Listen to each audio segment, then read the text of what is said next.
কিছু ক্ষত কখনোই পুরোপুরি শুকায় না। যত সময় পেরিয়ে যাক, হঠাৎ করে কেউ যদি সেই জায়গায় স্পর্শ করে, ব্যথাগুলা যেন আবারও জেগে ওঠে। আমরা সবাই বাইরে থেকে খুব হাসি খুশি থাকি, ভেতরে ভেঙে চুরে যায়, কিন্তু সেটা কিন্তু কখনোই দেখা যায় না। অন্ধকার রাতগুলো বোঝে সেই নিঃশব্দ কান্না, যা কারো সঙ্গে ভাগ করে নেওয়াও যায় না।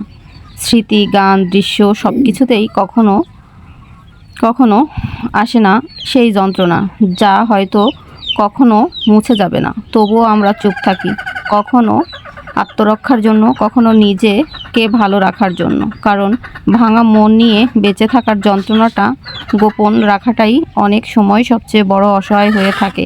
কেননা আমরা সবসময়ই অসহায়ের মতোই থাকি, কেননা কারো সাথে বিশ্বাস করে কোনো কিছু বললে সেটা কিন্তু পরবর্তীতে তারাই